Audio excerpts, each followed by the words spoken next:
Live from the site of Super Bowl LVII in Phoenix, Arizona, it's the Calgary Real Estate Show.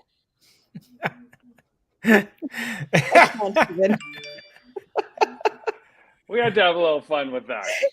I know. A little fun with that. I think there's a second Yes. career for you as a Super Bowl announcer, Mark. I can see it. Oh, well, thank you. I appreciate that. Yes, we're off site today, quote unquote, in Phoenix, visiting my uncle and aunt here, technically in Surprise, Arizona. Yes. Oh, nice. And we were in Old Town Scottsdale yesterday, and I had no clue, but there was a whole ESPN had their whole live studio show there, which is super cool.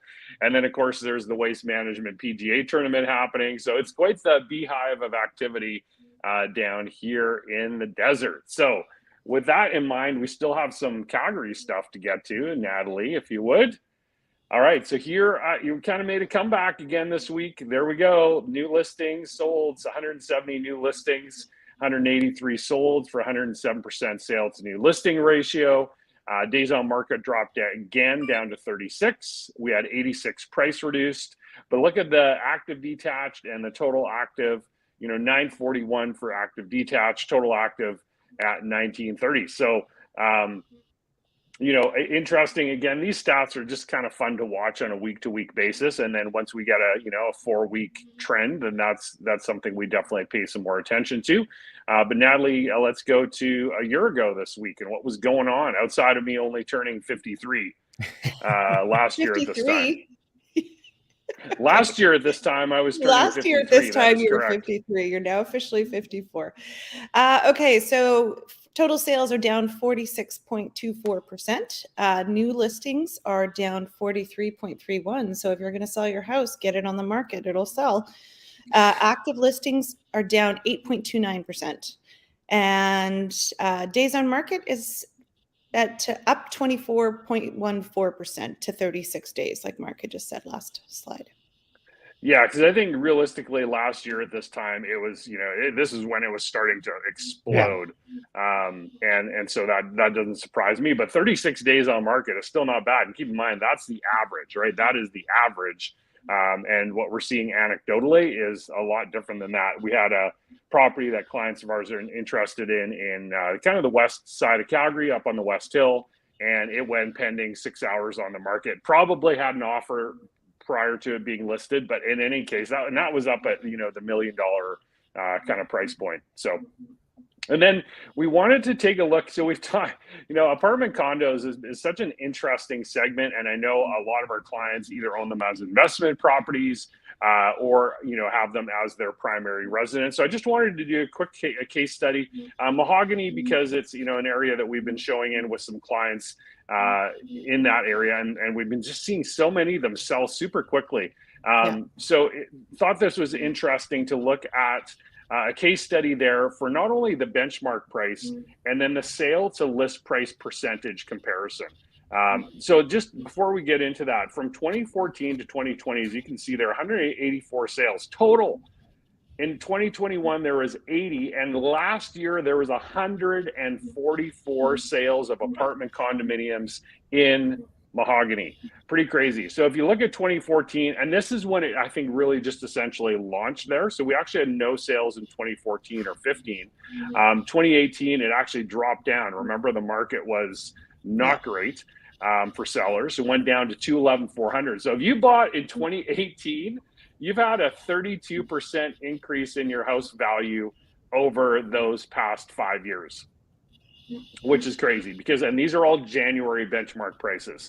So the January benchmark price, 278.8, it even jumped up. So from December to January, so month to month, it even jumped up 1.7%. In 2022, look at that, the big jump there from 2020, 2019, it was kind of still in that 210 to 220 mark. And then in 2022 is really when things went crazy with those 144 sales, right? So again, it's all about supply and demand. If you don't have enough supply, that drives pricing up. And we're still seeing that in mahogany because we're continually seeing, we'll want to go look at a property and it's sold and they're not quite ready to make an offer yet. We've told you about these clients a little bit in the past. So just found that interesting.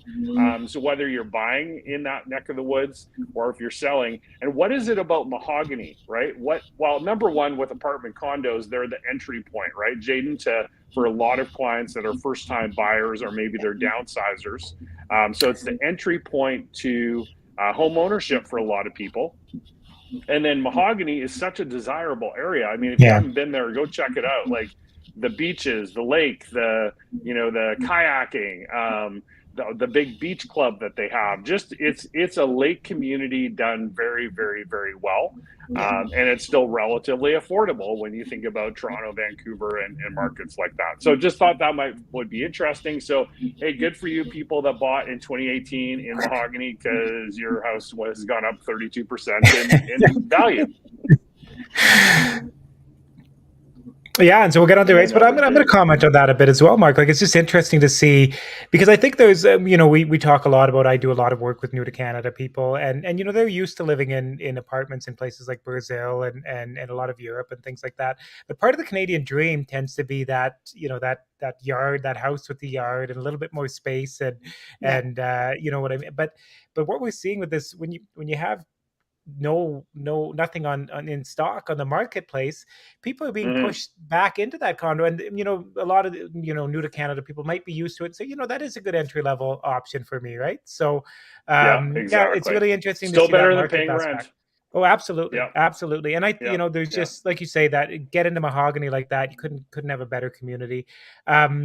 On the rate side, we don't have a ton of change this week. We're seeing a little bit of movement on the fixed from here to there. Some sections coming down slightly, some sections going up slightly.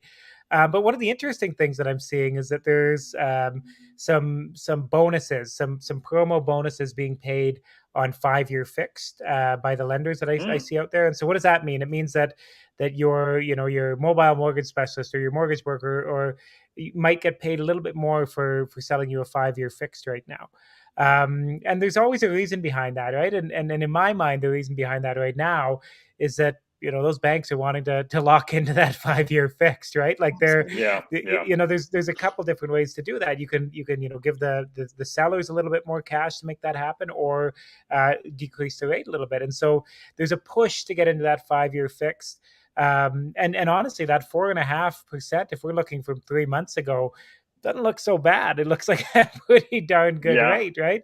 But if you backtrack, let's say 24 months to when we were in a regular market, and you're probably between 2 to 1.5% over what you were at that time, right? So, if you're really getting pushed on a 5-year fix, but you're not comfortable with that, like, of course, if you're comfortable and that's the rate for you, and those are the payments that you're able to make over the next 5 years, and you want the stability of the same payments every month, absolutely. But be asking about the different product out there.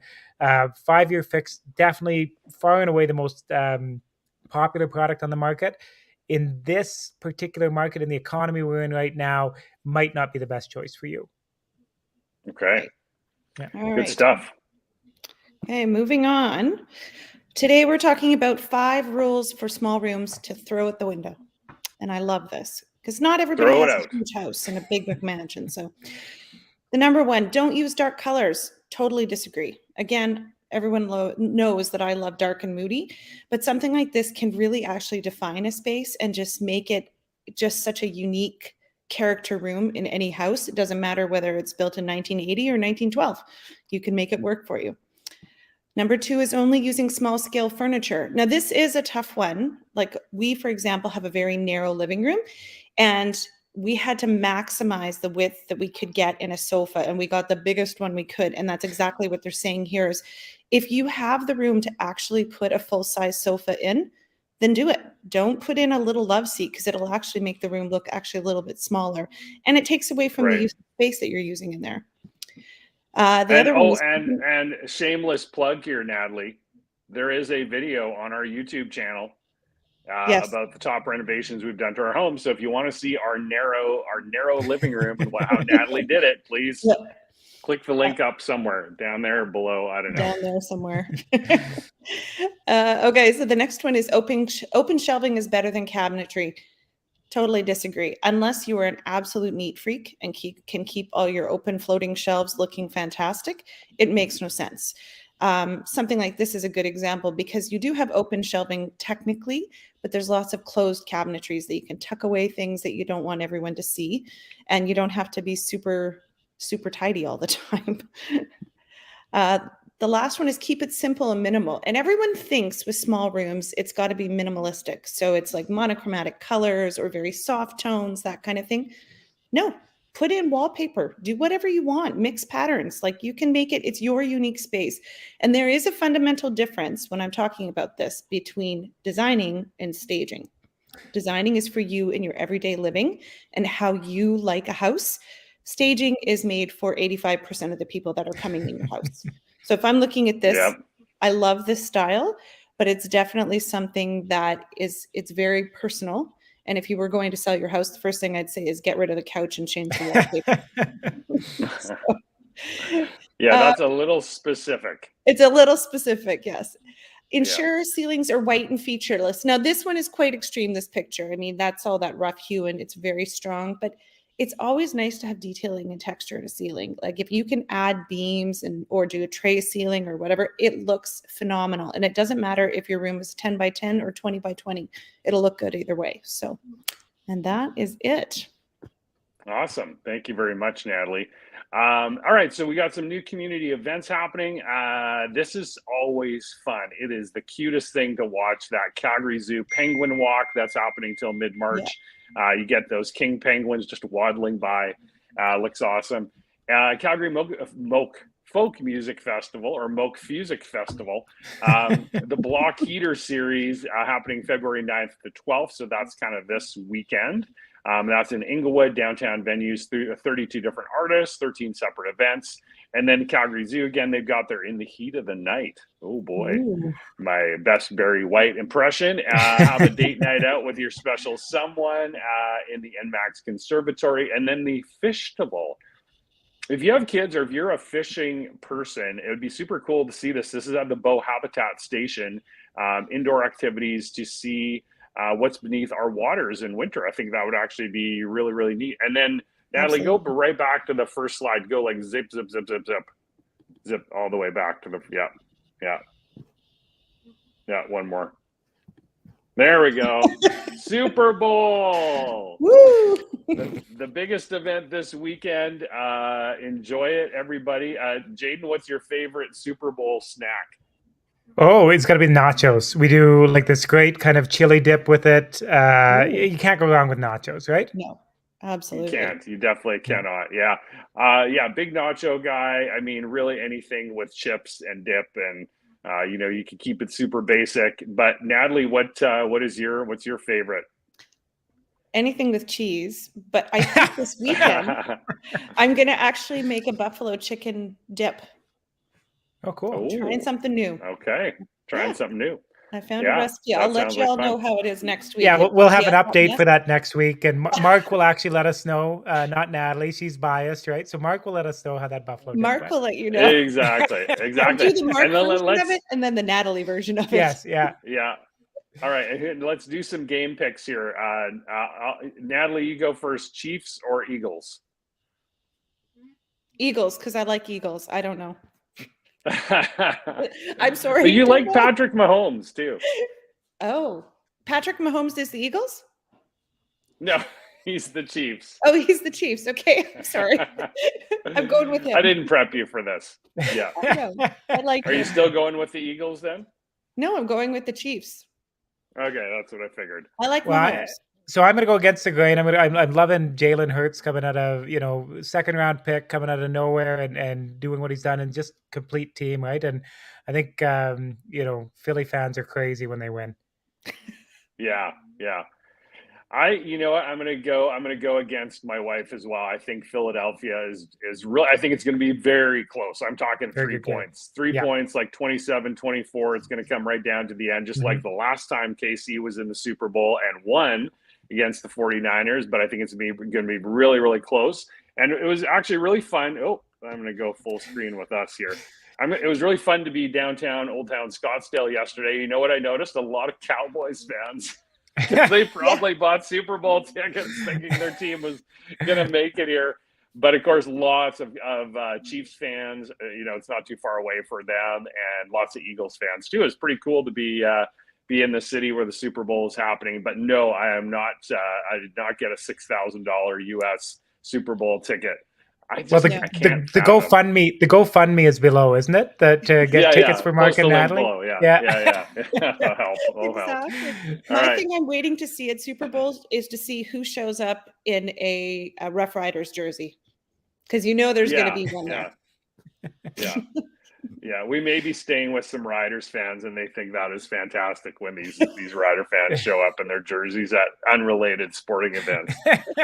Well, at least it's football. That's good. That's true. That is true. All right, everybody. Wow, that was fun. And Jaden, thanks for all your great information, Natalie. And we'll see everybody in 7 days when we're back in Calgary. Have a great week, guys.